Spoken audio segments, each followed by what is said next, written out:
улс төрд манлайлаа карьер хөөе гэж юусо бодоагүй. Хамгийн гол нь нэр нь надад шийдэл байна гэсэн нэртэй байсан тийм. Бас төслийн өөрийнх нь ураа нь шин санаа залуусын оролцоо гэсэн юм. Бидний хийжсэн төсөл болох төр миний одоо 10 оноос хойш ерөнхийдөө бодод төлөвлөө төслийн хэмжээнд ирсэн ажил эхэлсэн төслөөсөн. Одоо төсөл нь ямар явцтай явагдаж байна? Цаасан дээр байна уу? Одоо энэ төсөл маань 365 хоног үргэлжлэх юм. 4 өдрөл тасралтгүй ажиллаж байгаа юм. Ашигын төлөө юу? Хамгийн гол нь ногоон бүс дээр нь арихгүй бүс болгоорой гэсэн. Спорт чөлөө цагийн ногоон бүс Dreamland төслийг танилцуулж байгаа гадуурлага овогтой батлаг байна. Хүүхдүүд нь тоглож, залуучууд нь хөгжилдсөн, настангууд нь алаасан мөрөөдлийн хотод би амьдрахыг хүсдэг.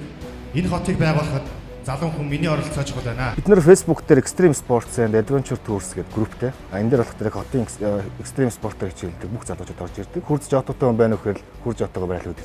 Чөлөө цагаараа гэр бүлэрээ бие биентэйгээ байх хугацааг олгодог тийм задгаа ногоон байгууламж байхгүй улмаас залуучууд маш их стресс нардаг юм. Энийг улс төрийн бодлогоор хотын удирдлагууд нь зориудаар тэр газрыг байгуулж байна. Тэр ажлыг эхлүүлж байгаа юм байна. Хотын удирдлагууд дэмжиж байгаа таны ажил амжилтсан. За. Ганцуулгын Баттулга химийн технологич инженер мэргэжилтэй, бизнесийн удирдлагын магистр зэрэгтэй, герман англи хэлтэй, Улаанбаатар хотын захирагчийн ажлын албаны Дэнжи Мянга, Хайлаас Чингэлтэй дэх албаны дарга.